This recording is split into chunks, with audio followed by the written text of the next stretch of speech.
Right, let's get the lovely Lisa Moore to the stage. This is her official takeover. Please give her a big, heartfelt clap.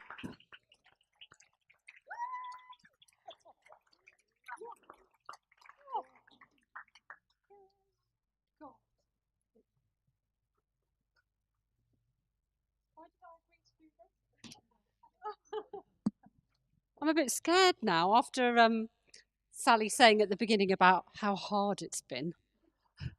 But hey, it'll be fine. It'll be fine. I want to take you back, if I may, about 18 years ago. And I was an IT account manager. And I was looking after one of our premier accounts who happened to be Pfizer. Does anybody know what Pfizer make? Those little triangle things? Funnily enough, that's what you were talking about, yeah. And the company that I work for was taken over by a bigger IT company. So, as is usual in these situations, you have to present your account to the new Salesforce. So, I was asked, or actually, I was told that I was going to have to present Pfizer to the whole of the Salesforce, which is probably double the size of this room. Now, you'd think being in sales, being in accounts, that I would be good at presenting, but I was not. And I had avoided presenting all my career because I hated it. It wasn't so much that I was worried about what to talk about because I understood my customer, I knew what we did. What I was worried about was that somebody was going to stand up on stage and go, "You're a liar, you don't know what you're talking about, you're a complete fraud." And I was worried about being judged. That's what scared me the most. Anybody else relate to feeling like that?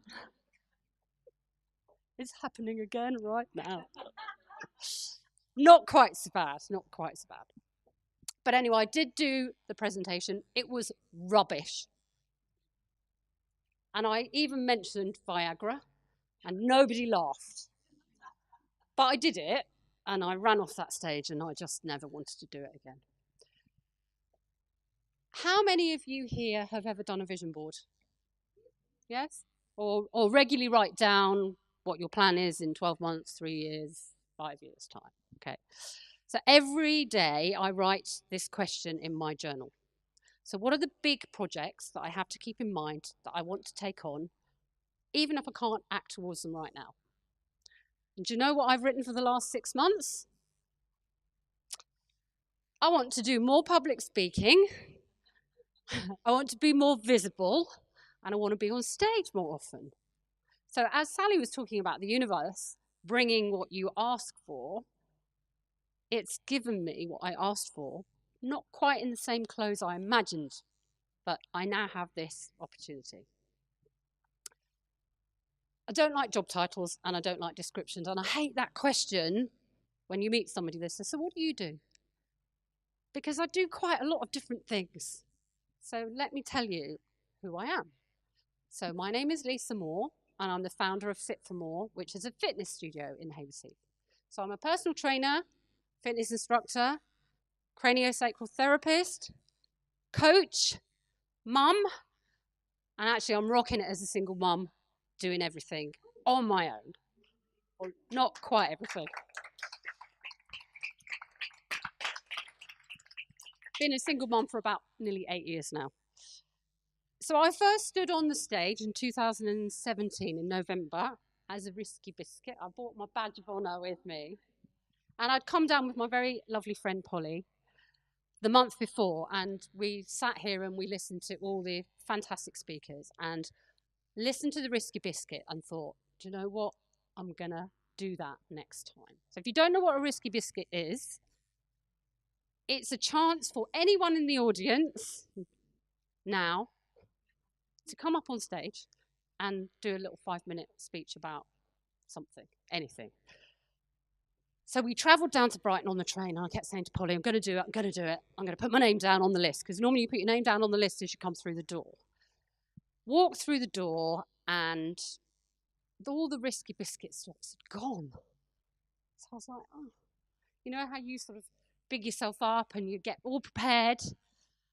Anyway, there wasn't an opportunity, and Sally, bless her, said, well, I can try and squeeze you in, but I can't promise, so I don't think you're going to get to speak.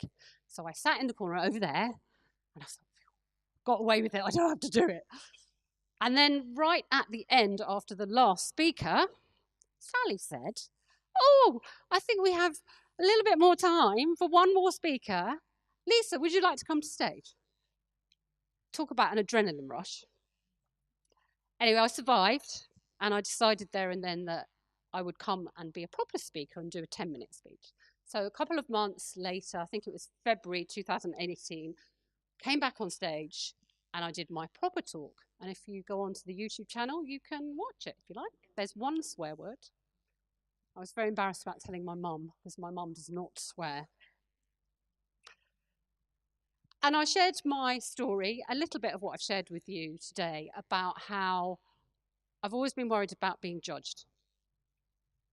And I've always been worried about being found out to be a fraud. Not quite so bad now. I've come a long way since then.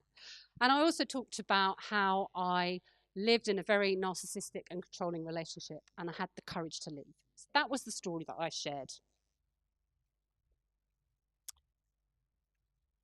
And ever since I've done that, as Sally was saying, I love inspiring talks. I just think this is a fantastic format and a brilliant format for you to share your stories.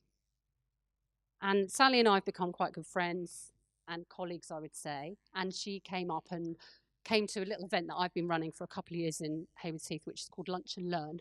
We have a bit of lunch and somebody chats and we have fun. And she did her singing, and we were all humming and clapping our fingers. And the staff were coming in going, okay, here's your omelette. But it was really, really good fun. But going back to the beginning of this story, public speaking for me was not something that I enjoyed. But when I started my fitness business about 15 years ago, I was told over and over again that public speaking is something that you need to do if you are running a business. You need to get out there and talk to people and have the courage. I heard the message, but it took me a long time to actually get there, because my experience had always been, it's scary, I don't want to do it. But about 3.5 years ago, I joined Toastmasters. Who's heard of Toastmasters? Anybody know? Okay. And actually, 3 of my Toastmaster friends have come to support me tonight. It's an organisation where you can go to learn how to be a better public speaker. So it gives you those skills. And I hope that you can see that I'm a reasonable public speaker compared to what I was when I first started. And it's been an absolutely fantastic experience going to Toastmasters and learning how to come up on a stage like this, because as Sally said, it is really scary when those lights are on you and all the eyes are looking at you and you don't know what people are thinking.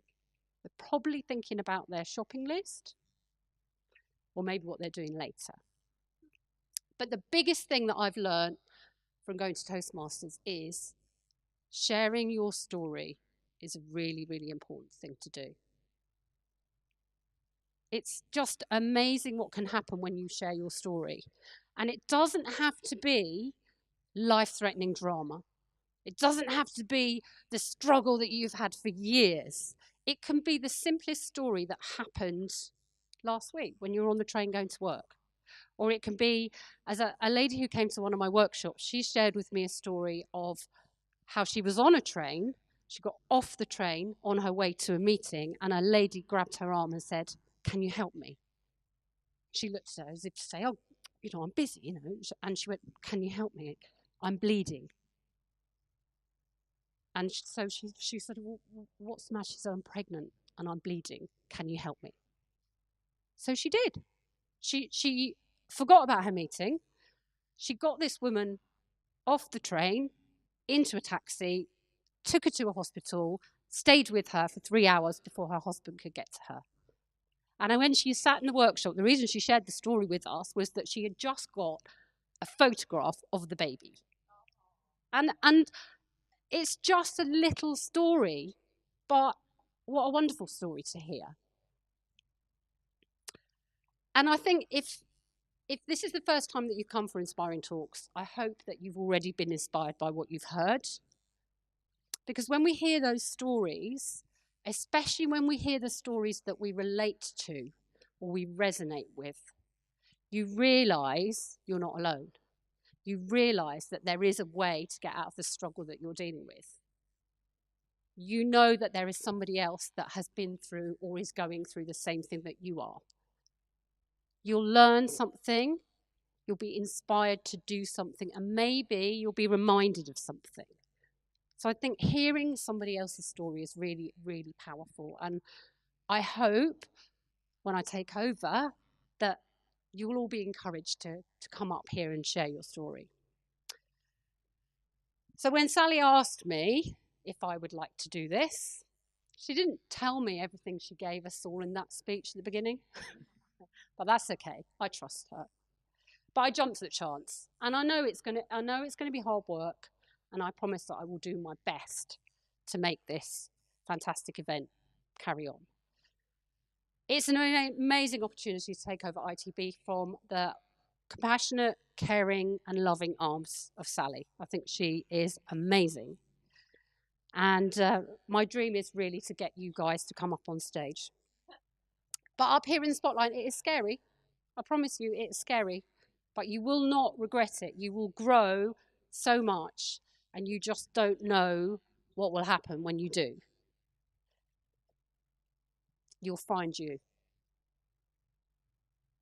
Inspiring Talks Brighton, and these are Sally's words, is the place to be for uplifting, high vibe and inspiring talks, full of warm-hearted, progressively minded people who want to share their stories, their project, and their uniqueness with you. I want to wish Sally the very, very, very best in her career. I have somewhere over here just a little something, because I want to say thank you for starting such an uplifting and wonderful experience for us all. And my dream and my wish for all of you, when you come to Inspiring Talks, I want you to leave how I did that very first time that I came, with a light in your heart, a smile on your face, and a head full of inspiration. And I really hope that you will join me for my very first one on Thursday, the 20th of June.